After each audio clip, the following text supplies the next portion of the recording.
Hey, all right, I think we're back.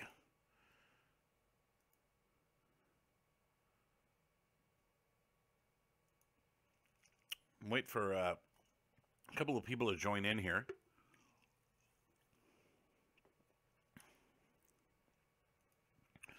So the reboot seems to have cured my computer of its slowdown. The uh, the applications I had left open, I guess we're just slowing it down, a memory leak somewhere or something. Computer's been on for a couple of days at home now, and as such, I've been working away and working away on different things, and so um, giving it a little bit of a reboot here seems to have freshened it up, and we're back to taking on requests. Now, as I was mentioning before the reboot, I'm going to be doing a tree. Many of my students are currently working on the UBNXT contest, in which the description of the environment that they have been asked to model. In this description, there is a tree, a large tree, and many of my students are questioning how you would go about doing this tree, and there are a couple of things that we want to take into account here. So the first thing that I want to do is just take a look at a tree um, and talk about textile density, if I could, at first. So we're going to have an issue with something as large as a tree.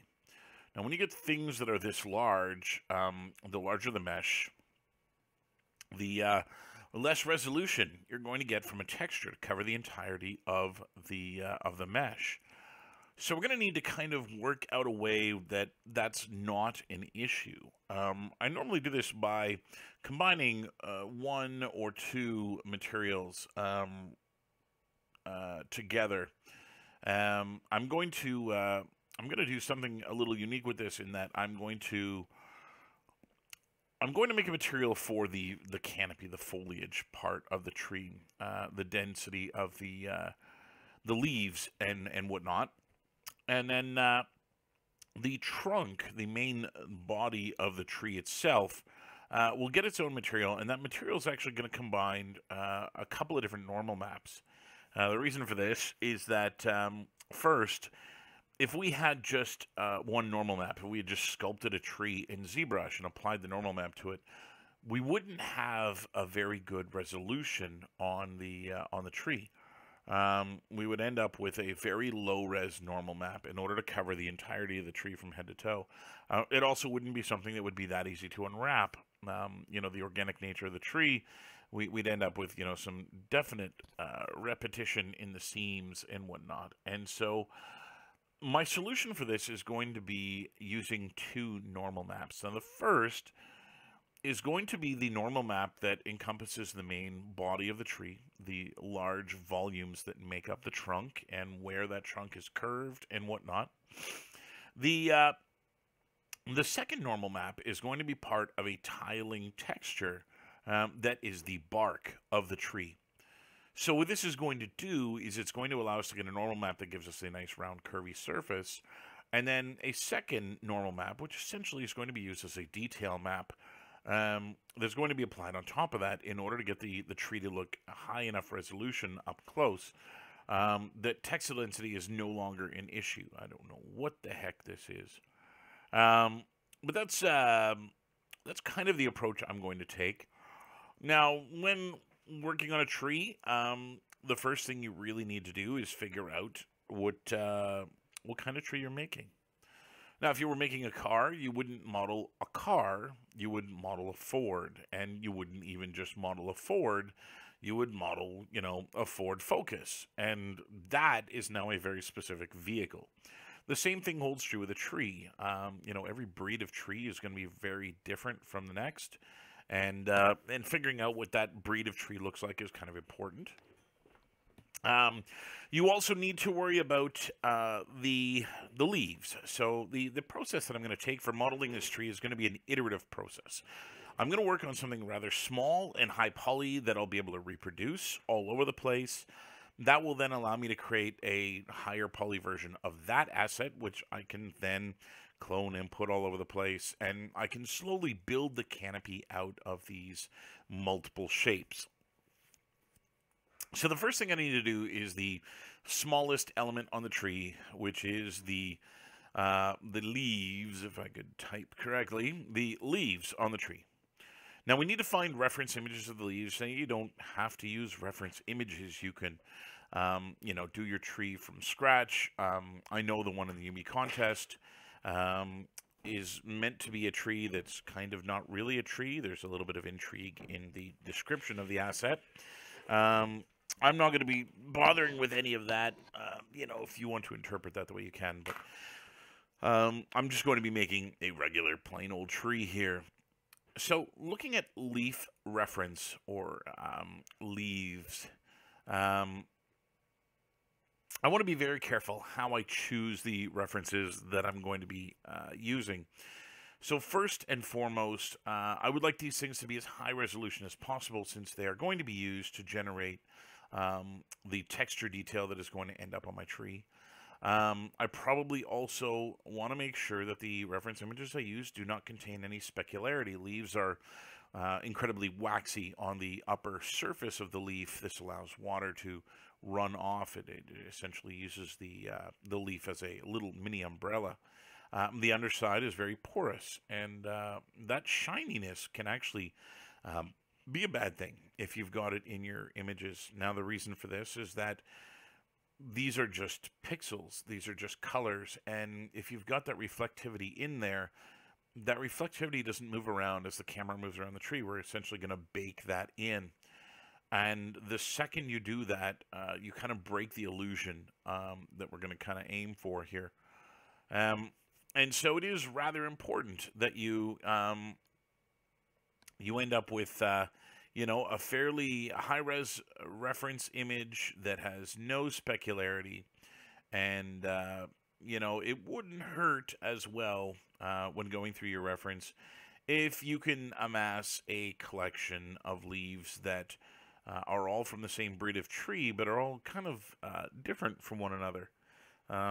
Essentially, any kind of flaw or pattern that you recognize in one leaf, the second that leaf is everywhere populating the canopy of your tree, you're going to notice that pattern kind of repeating. So if I were to kind of show an example of what I mean by this, if I go up to the top here, let me just arbitrarily grab one of these things. Let's grab this one here. There's a little clip art thing. So take this leaf here in the bottom right hand corner. I know this is not a high enough resolution image in order to be really talking about this, but if we take a look at the shape of this leaf here, there are two broken segments here down at the bottom of the leaf, a larger one and a smaller one, giving us this kind of threefold section. That is a definite pattern that you will recognize when it is all over the tree. You'll notice that every single leaf on the tree that you make has got a leaf with those three breaks in it. Every single leaf will have that. That makes this image of this particular leaf not a good one to use. And the same can be true for any number of details. You kind of need the reference image you use of your leaf to be kind of as generic as possible. Every little unique facet of detail that's in this leaf is going to break the illusion. This one over on the left-hand side is browner on the bottom and greener on the top of that main vein. And that, too, is a distinguishing feature. When you start having leaves like this one reproduce all over the tree, you're going to see that two-tone effect everywhere. So these ones are much better reference images. They are very kind of plain in their coloring. You can see that they are very generic looking leaves. There's not a lot of really interesting details on them that can be reproduced. The only thing that I would maybe comment on is the tip, and how the tip of both of these leaves kind of just arcs to the left a little bit. That might be of an issue, but we'll see if we can work with that. I might be able to figure that out in a way that doesn't become so much of an issue. So the first thing I'm going to do, I'm just going to go save this image. I'm going to create a new project folder here. So I'm going to go to my projects and I'll make a new one called tree. And in the tree folder, I'll create another folder, which will be called reference. And in the reference folder, I'll save this image. I need now go into Photoshop, and we'll do something about that image. Since being set up the way it is good for an image, but is not going to work as a texture. So we're going to convert this image from reference image into texture image. So in Photoshop, I will go and open the same image here. So projects, and I'll go find the tree folder, go into the reference folder, and I'll grab that same image. So here in Photoshop, and I grabbed a PNG, you can see that this has a transparent background on it, which is beautiful. That makes this image very appealing. The first thing we're going to need to do is go and delete the leaf I'm not going to use. I'm going to keep my life simple here, and I'm going to use the one with the non-serrated tips. That's this guy over here. And so I'm going to start by just using the eraser brush here. I'm just going to go and get rid of his buddy. We don't want that one. And just going to double check that I got all of him by using the magic wand selection type to make sure that there is no other pixels here getting excluded from the selection. Okay, I'll move this guy over to the center, and we're already off to a pretty good start. I'm going to go to the crop tool here, and I'm just going to make this image a little bit bigger than the leaf itself. And actually, if I go back into the crop tool here, we could probably even narrow this guy down a little bit. It's a little larger than it needs to be. Something like that. We might end up even editing this further. So I've now got this S-curve in the spine of this leaf.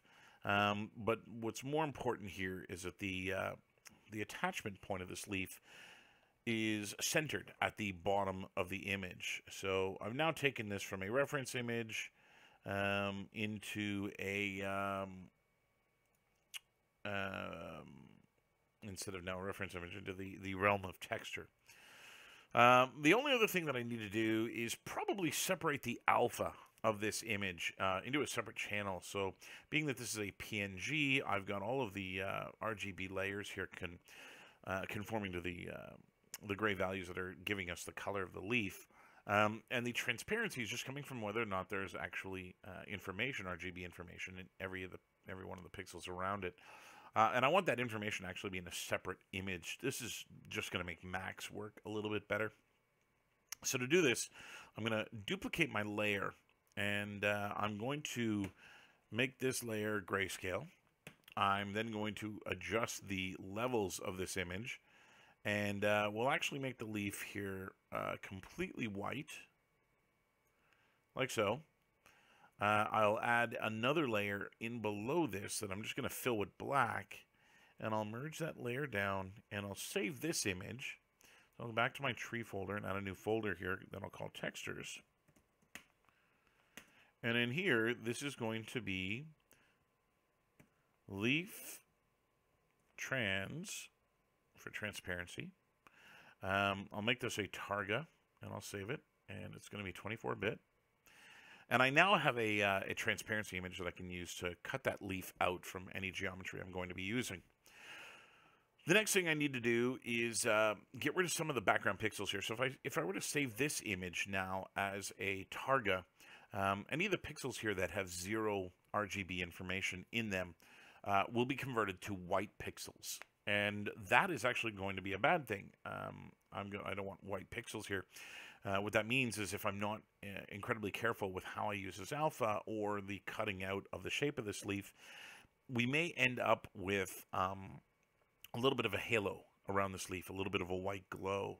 And so I don't want that. So I'm going to run a filter that I've got from Flaming Pear called Solidify. And that's just going to blend out every pixel from the surrounding of this leaf outwards to fill the rest of the image. Now you can see in doing this that the entire outer row of pixels around this image, none of them were green, and a little bit up here. So that's not going to work for me. I'm going to now go into my magic wand. I'm going to select the background pixels here, and I'm going to kind of zoom in. I want to see, and you can see exactly what's happened. There's a few additional pixels here of color that I want to get rid of. So it looks like there's 1, 2, 3, 4, about 5 pixels deep that I want to go. So I'm going to go to select, modify, expand, and we'll go 5 pixels deep. And what that's going to do is it's going to start bleeding into the image. Now you can see 5 pixels deep actually went quite a bit deeper than I wanted it to. So I'm going to undo that. Select, modify, expand, and let's go 3 pixels deep.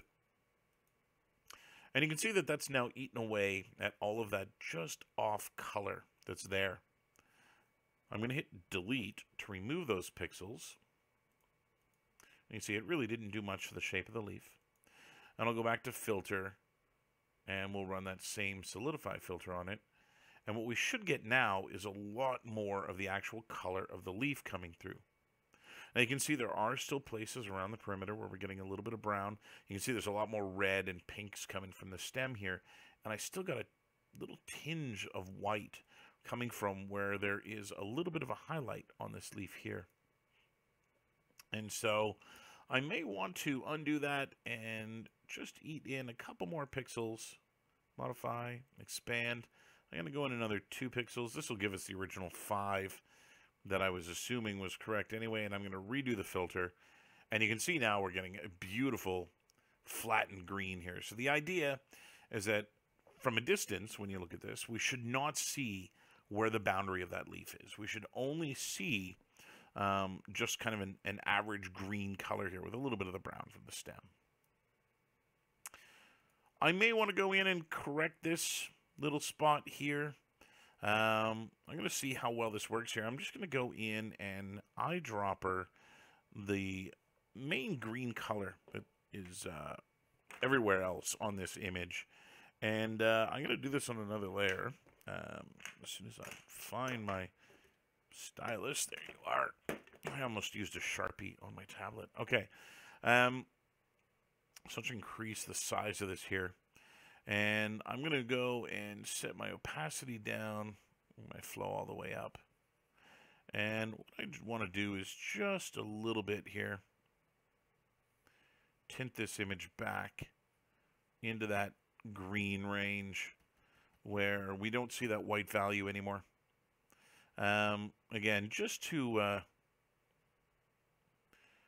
ensure that we're not getting any kind of funny business here. I can do. There's a little bit more on the perimeter here. I'm not really concerned about this, but you can see what kind of a difference this makes just tinting the image slightly with this color. Anyway, again, this isn't something I want to spend a great deal of time with. These are going to end up being pretty small in the end texture anyway. So I'm going to go save this again in the tree texture folder as a target as well. And this is going to be leaf color. Like so. And I'll save this as a 24-bit image as well. The next thing that I'd like to do is to try and generate some kind of a normal map from this image.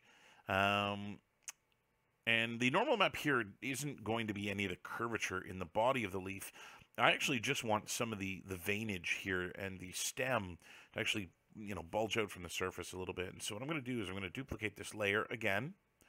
I'm going to desaturate it, and I'm going to go into my layers and just tweak the black and white values here a little bit. And I want to watch that I don't muck up the pixels here. Something a little bit like that. And I'm just going to go and run the filter 3D and generate normal map. And you can see what that's done is it's just given me this overall noise normal map here, but I can see the veinage from that leaf a lot clearer. So I'm going to go save that as a target as well, and this will be called leaf and normal.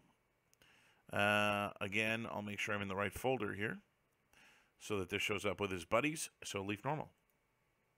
And okay. I may want to go in and adjust the reflectivity on this thing. The metalness is just black. I don't really need to worry about that. But I'll do the rest of that kind of at another point in time, and I'll kind of show you why. I'm going to go get rid of these images here from the last request that I did. Don't need those to live on my desktop anymore. And I'll boot up Max, and we can go and start looking at the construction of the tree.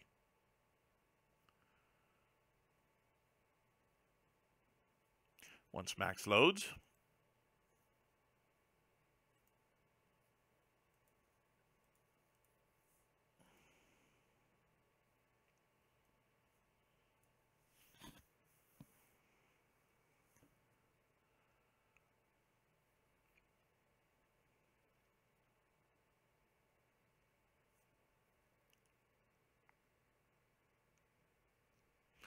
Oh, come on, Max. I might have wanted to have started Max running while I was doing my Photoshop work. That might have sped things up a little bit. So I'm just on the other screen here, loading up my loading up the folder that we just saved everything into. I can keep that handy over on the other screen. Okay, so with Max now open, come on, Max. There we go.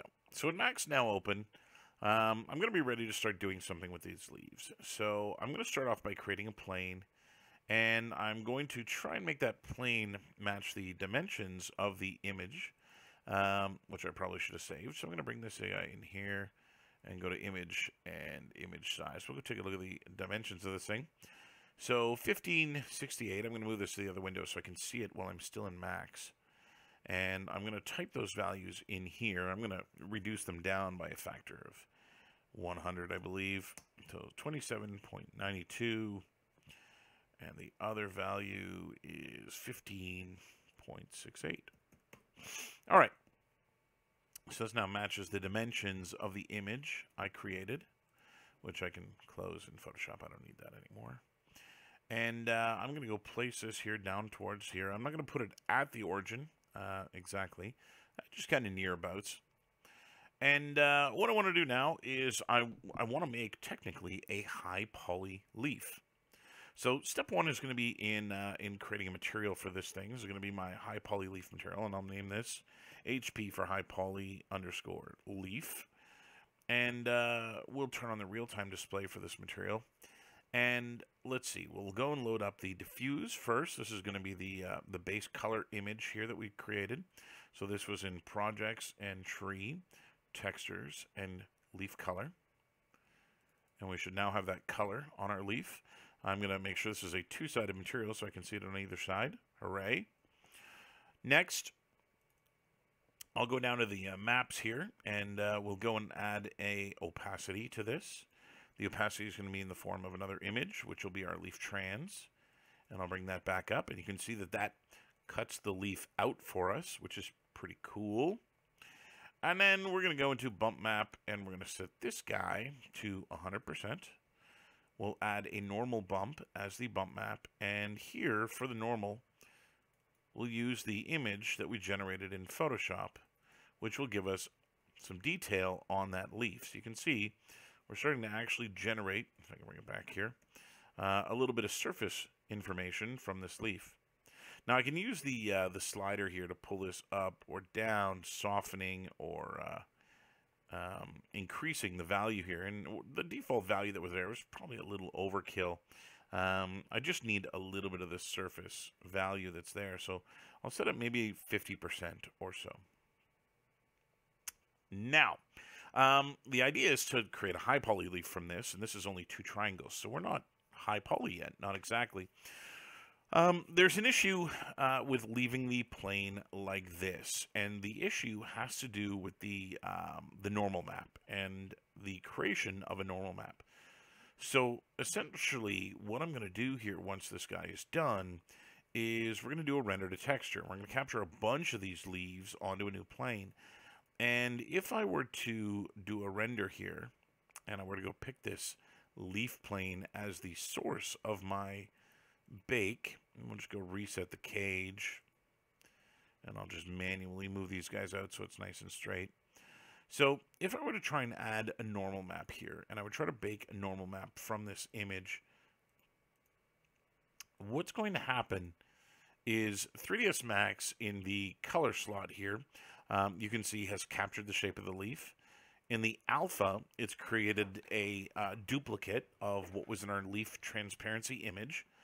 But what happens in the normal map? Well, if we go and save this image somewhere, and again, I'll put it in that same tree folder. You can see it placed it here. I'm going to move it into the tree folder, move it into here, and we go take a look at this image. It's given us, I'm just going to open this in Photoshop, a image of the leaf, and there is a alpha cutout here, and it actually has gone and cut out that leaf for us. So that's a good thing. And if we were to have, I'm going to go select the leaf here again, convert this to an editable poly, and I'll grab the polygons of this thing, and I were to make a second leaf just by cloning this to a new element and giving it some weird rotation so they don't line up exactly. So if I were to go here, and let's go and put this in the right place, tree textures, and we'll overwrite that bake. So if I were to render this again, we'll choose the overwrite. You can see something is off. It's not seeing the second leaf. It's not in the alpha. It's not in the color. And if we were to go look at the normal map that was baked, it's not in the normal. So what's going on here is the alpha, the transparency of one of these planes. You can see that if we look at this from the front, that second leaf is in behind the transparency of that first leaf. Here, this second plane is overruling the other one that's there. This is going to be a problem when we start getting a branch full of these leaves if they start obscuring each other.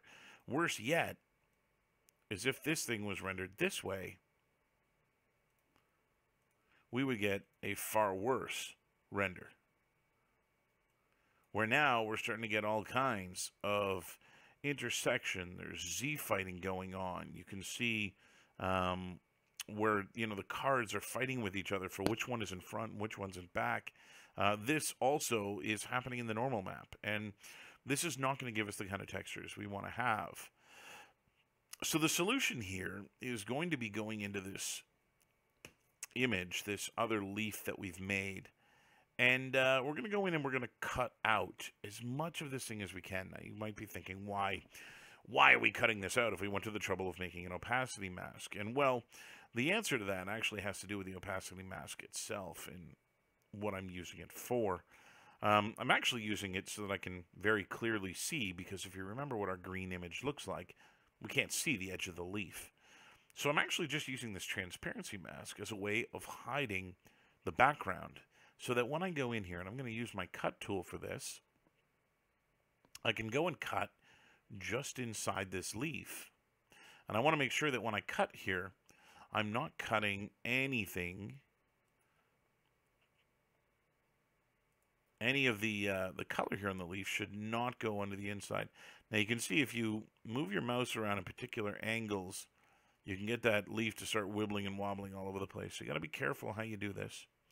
But I'm just going to sort of trace out the shape of the leaf, you know, and I'd like these vertices to be not entirely that numerous. Otherwise, we're going to end up with just far too much topology on one leaf, which will bring the entire system down to its knees here when we start getting several of these things on screen together. And so I'm just going to go and trace out the shape of this leaf here. Now, this can get far more complex if you're doing something that's sawtooth or that has a lot of spikes or spines on the end of it. You know, something in the vein of a maple leaf or something of that nature. It can start causing a lot of problems, and you'll end up with just really too much topology in order to, you know, get something that works correctly. Now, part of this is why I've chosen this very rounded shaped leaf, is that it's going to make my life a little bit simpler for the demonstration here of how to do this. But you know, if you're working on a maple tree, you need those spines to be there, and it's just going to be a matter of, you know, treading lightly and going through adding these things without being, you know, super crazy high poly about it. You got to kind of just do what you can. Okay, I'm almost back up at the top here. And you can see that we're starting to get some weird artifacting in the tree. Now this is, or in the leaf. This is as a result of how I went and cut these vertices and what the plane is doing to try and keep this geometry that it makes sense. So I'm going to try and help it out here by connecting a few of these vertices in places that do make sense. So here going from the left bottommost vertex out to the left bottommost corner. And then I'll also go and try and remove this edge. And I'll go and add another vertex here, maybe from the right to the right, like so. And in doing so, this kind of makes a little bit more sense now. So the problem that the software was having was that the mesh is made up of 3 polygons at the moment. This one, actually there's only 2. No, there are 3. If I go and do this, I can show you where the 3 are. So there's our leaf. There's the right side, which also contains the leaf, and the left side, which also contains the leaf. And this has, a lot to do with the fact that you can't have a polygon that touches itself in leaving a hole in the middle of it. And so it actually went and put some edges in where they're not supposed to be. Now, in order to speed my life up here a little bit, I can just go and delete everything that is not my leaf, like so, and not even worry about cleaning up any of the nonsense in the background. And then what I can do is I can really just go and start cleaning this up a little bit further. Again, I probably make a little bit more sense to add a few more edges over here on this side where I didn't quite get all the way across. In order to move these now, I'm going to have to turn on my preserve UVs. And now I can move these, and you can see even moving them is going to cause a little bit of issue. But I want to just move them out a little bit. Again, if you're not all that accurate when doing this, it's not the end of the world. No one is going to really know what the original shape of your leaf was. I just need to avoid this happening. That little tiny gap, if you'll remember, anytime there's transparency there, it's going to create an issue where it doesn't render correctly. And so I just need to bring these vertices in, and so that there is none of that issue going on. I probably want to make sure for every vertex on the left, there's one on the right, keep these fairly even across. I can already see that it looks like I'm a little higher on one side than the other. This happens. I mean, I wasn't counting or paying attention while doing this. But I'll kind of try and line these up. If I get to a point where I'm really slanted in this. I mean, they're all kind of still passing the center spine here at about 90 degrees, which is good. If I get to a point where I'm very mismatched or they're not lining up anymore, I'll go back and readjust them. But it looks like I was actually fairly even here, at least down until I get to the bottom. This is all going to fall apart on me here. So yeah, so it looks like I've got a couple mismatches here down here. Actually, it looks like just one vertex. Wow, that was pretty strange happenstance. So I'm going to use the cut tool, and I'm just going to cut from this vertex straight across, like so. And then I'm just going to kind of readjust these ones a little bit here to try and be a little bit straighter. And again, I want to kind of zoom in a little bit when I do this to avoid getting any of that negative space there. Okay. Huzzah. One leaf. Now I'm going to, again, just adjust a little bit further up here. Again, they don't have to be 100% even here, but something like that's going to work. I'm going to use the cut tool again, and this time I'm going to run from the center, and I'm going to follow the spine. Now, it would appear that the cut tool is not working, which is an indication that this thing is inside out. So I'll just flip it here so the normals are facing me so that I can use the cut tool again.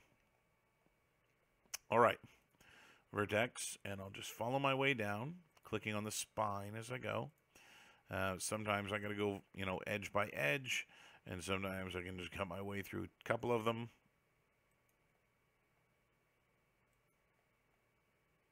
like so. And I'll put one here and back down here. And here and here. Alright, so that's not too bad. You can see we start to get a little bit wider down here, so I'm going to split this up. So I have two edges down here. There's something like that. Okay, so I've got the central spine of the leaf created. And I want to go and, you know, leaves generally have this kind of curvature to them where the spine is depressed and you get this rounded shape above. So what I'm going to do now is kind of add that in. I'm going to start off up here. I've got these triangles. So I'm just going to grab one edge and hold shift and click. That'll run the edge loop all the way down, and I'll hit the connect button. This will add an edge right through the center of all those other edges. I'll do the same thing on this side. So again, that's created quads up here at the top and quads down here at the bottom. And it's going to give me the ability to give this thing a little bit of a curvature. So next, we'll go and start adjusting that curvature. Now I'm going to turn off the preserve UVs now because I don't want to manipulate the UVs. And I'll just bring this up, and I probably want to over-exaggerate it a little bit, which will make it a little bit more sense. And then I'm going to bring the tip back in again, so just kind of softening this angle a little bit further so that it's not so extreme here. Okay, so maybe something like that. I can see there's one more little spike here I want to capture, and again I'll just soften that up a little bit. Down the bottom, I should probably do the same thing. Here I can do, there's a little bit of a shortcut I can do. I'll just select all these ones that point out, and we can go put a FFD box on this. And I can go and select that box and grab these vertices and move them in. And move these vertices in. And convert that to an editable poly. And again, that'll soften the shape up for me a little bit. So if I hit the wireframe button, you can see that we're starting to get a little bit more of that kind of leaf shape. I'm going to go place a shell modifier on this thing. Now the shell modifiers have also great importance here to making this make a lot of sense. And the reason for that, I'm going to get rid of the outer amount, and we're going to do an inner amount. The reason for that has to do with, again, the normal map baking.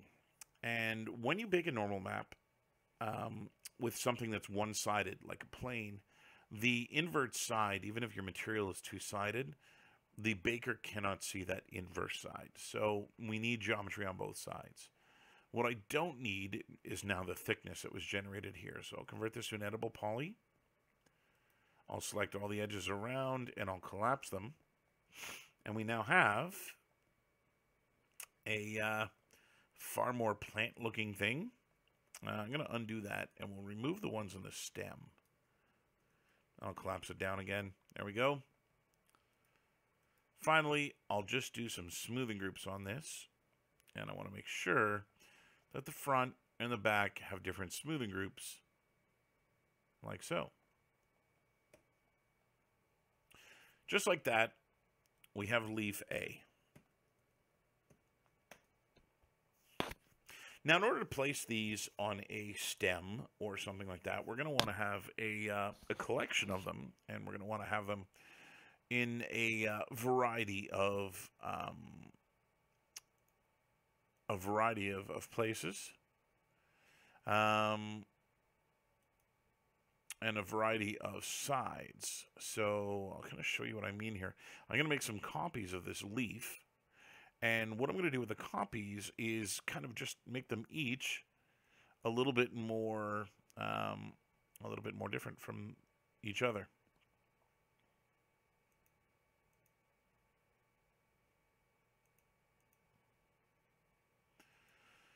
Okay, so if I go and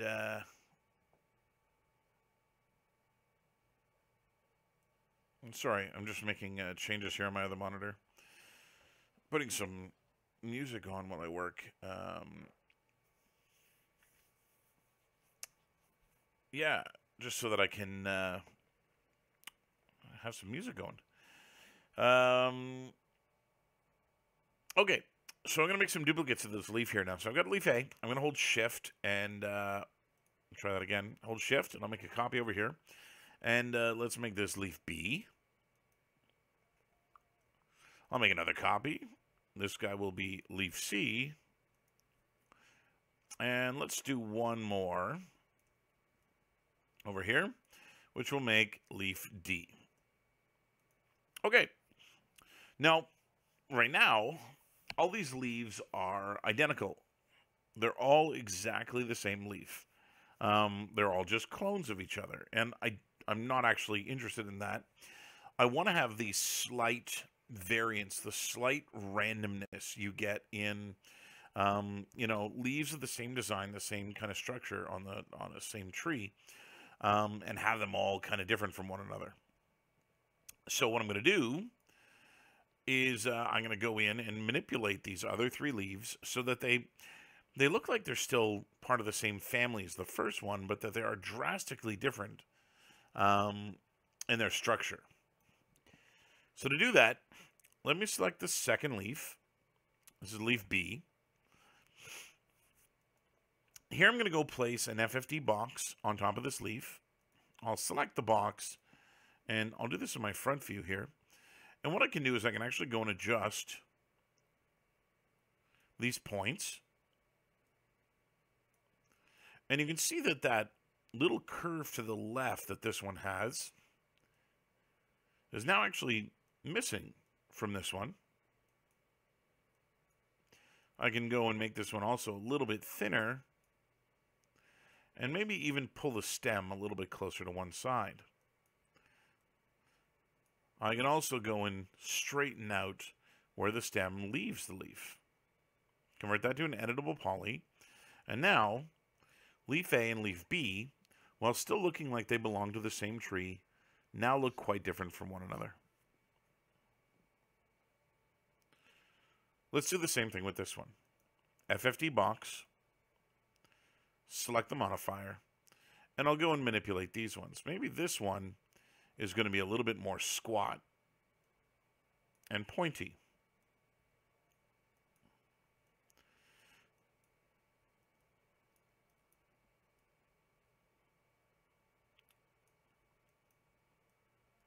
So I'm just adjusting the points here so that, again, it looks like the same leaf, but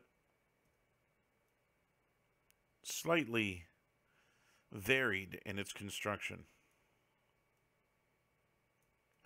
That's not bad.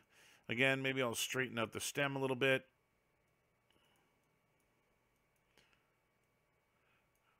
And something like that.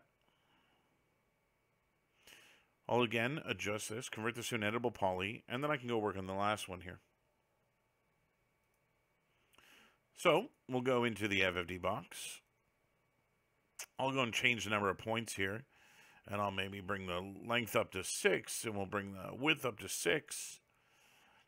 And now I can go and alter this in an even more drastic way.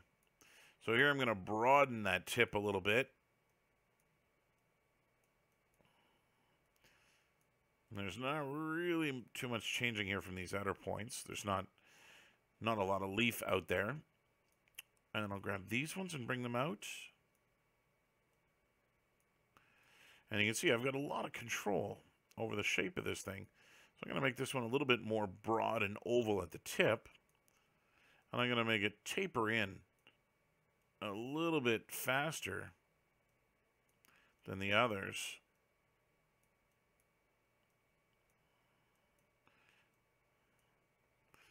So that, again, we end up with something that looks like it's part of the same tree without it just being a genetic duplicate of the other ones. Again, I can convert this to an editable poly, and I now have 3 slight variants to this leaf. The other thing that I need to worry about here is that these are all perfectly vertical leaves. That's kind of a bad thing. We don't want to have these leaves on the tree just be perfectly stiff and straight like this. You're not going to end up with something that looks really natural. So starting with leaf A, I'm going to place a bend modifier on the leaf. And I'm going to go and bend the leaf. Here, probably in Y, X.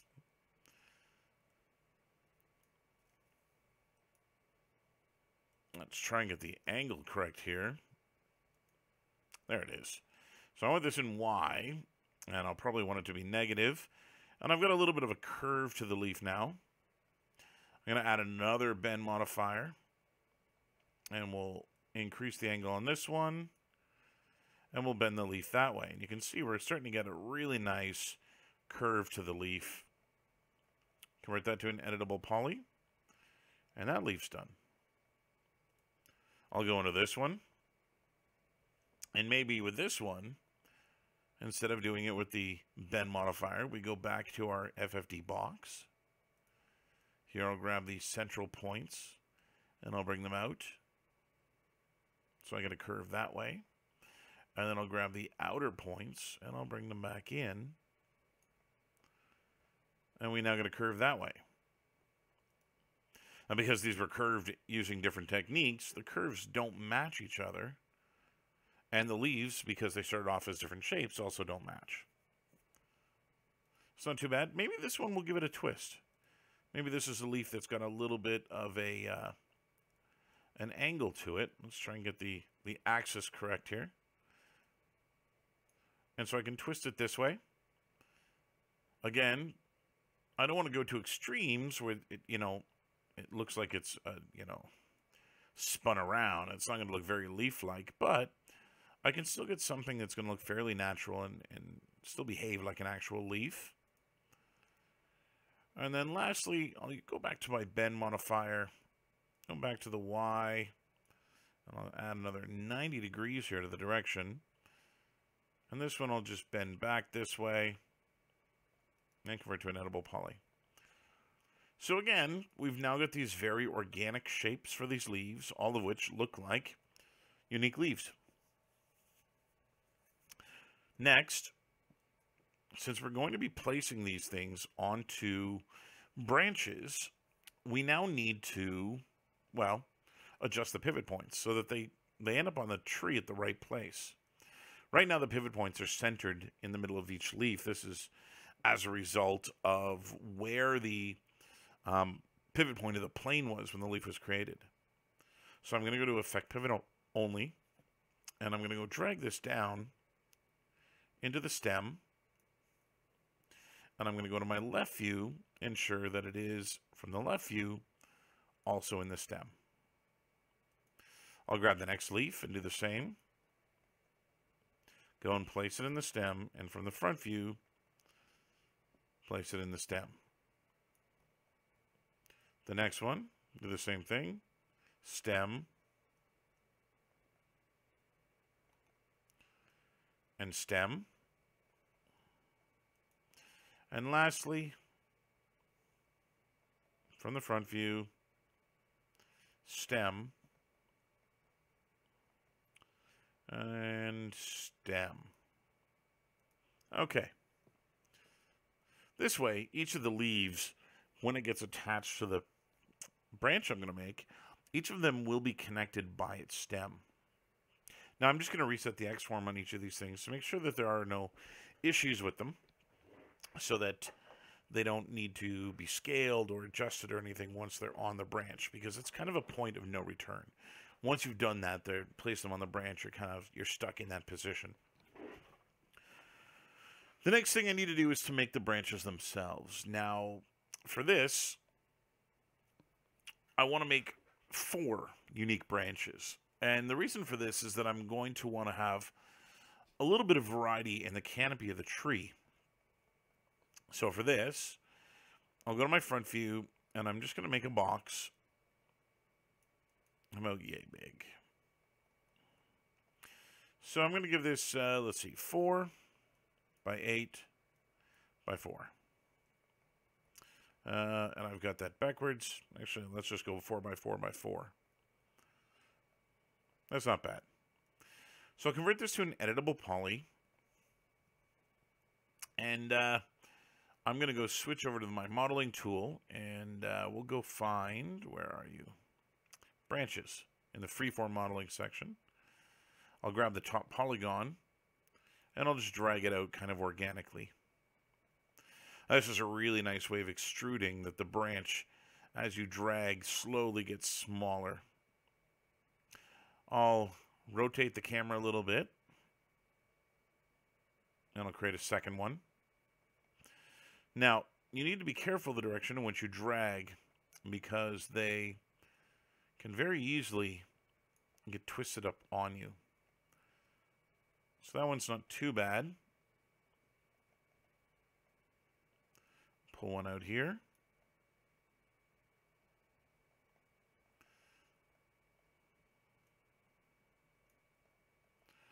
And grab another one from here. So that I want to avoid. You can see how wide that polygon is.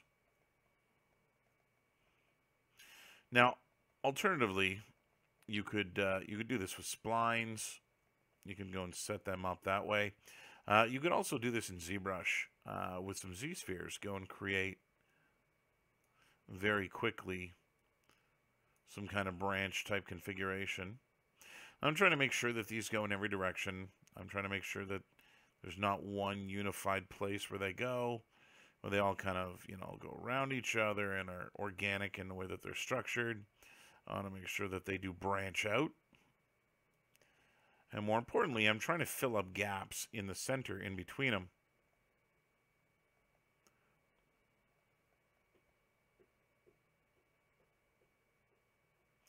That's not too bad.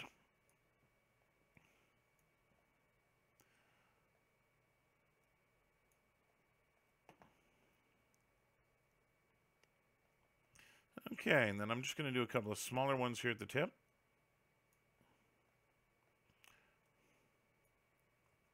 And I do want to try and get these away from the main part of the branch so that they do get a little bit more coverage.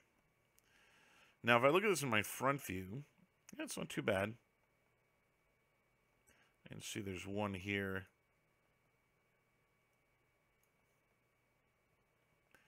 This should probably have one going this way. Come on now. So it looks like I've actually got some polygons inside out. I'm going to bring this into ZBrush regardless of whether or not I make it in Max or in ZBrush. And the idea is that I'm going to use the Z remesher to give me a little bit more usable topology on this. While this technique is faster for generating the branches and making them look organic, it doesn't do a lot for topology. You get a lot of corkscrewing in the mesh, and you get a lot of squishing and squashing. Okay, so I'm going to do this, and I'm going to go and export this. And again, I'll go to my tree folder. I'll make a new folder here, and I'll call this one OBJs. And in this folder, we'll export this as an OBJ called branch A.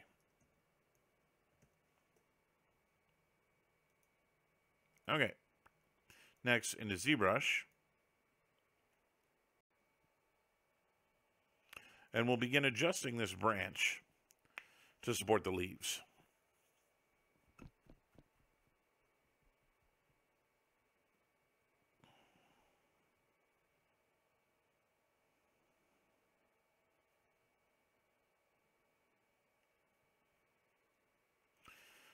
So here I'll just go and import projects. We'll go back down to the tree folder, grab the OBJ that's there, and we'll bring in branch A. Now, right out of the gate, you can see that some of these things are really thin in places. If I turn on my wireframe here, they're also not that dense in terms of topology. So I'm just going to hit Control D. It's going to subdivide the branch once. And I'm going to switch over to the inflate brush. And I'm just going to run my cursor here over some of these paper thin ones, just to kind of inflate them a little bit. and give them a little bit more volume. This just happens from the way that that branch tool works in Max. You end up with some really long and skinny meshes and very ununiform in places. And so just running this inflate here over it in ZBrush will give me something a little bit more usable in terms of the shape of these things. Something like that. Yeah, and I want to make sure I don't leave any of these things untouched so that they're really, really thin. And I want to make sure there's at least some thickness to everything here. Even if I end up making them a little thicker than I want the branches to be, it really is in my best interest to make sure that there's some volume here to each of these things.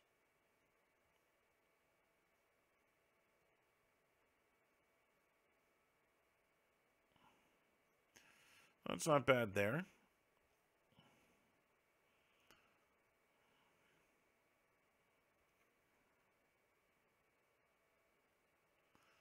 Okay.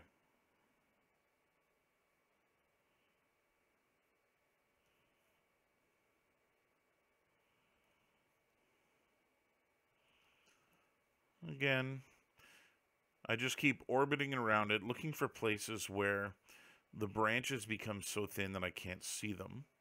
Just an indication that they're too thin.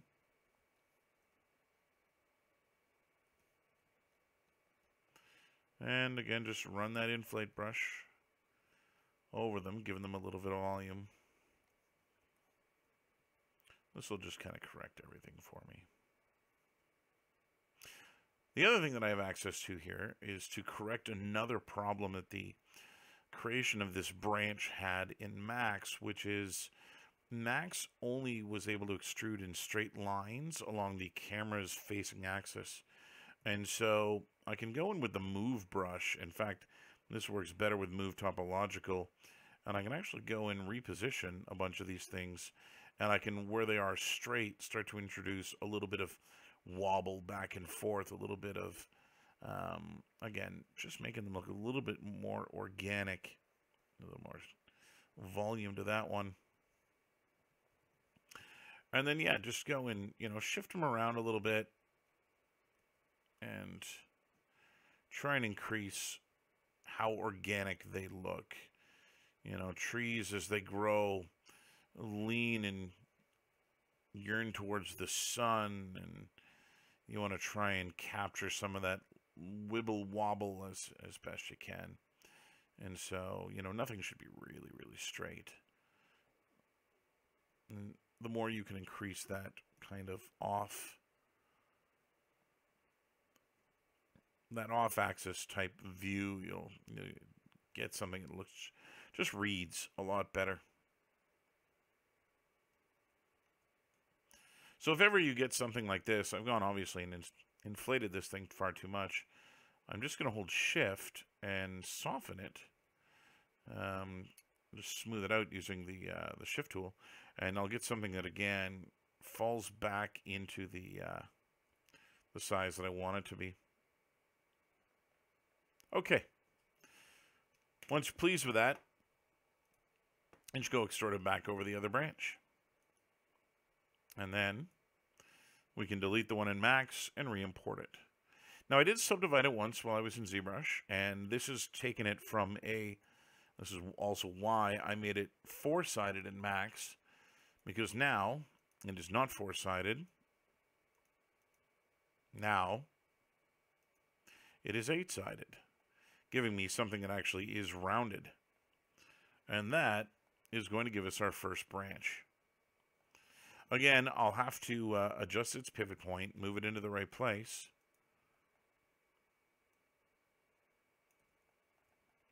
Because the branch 2 is going to need to get placed in the right way. So we'll adjust its pivot point. Okay, I'm going to take a break there.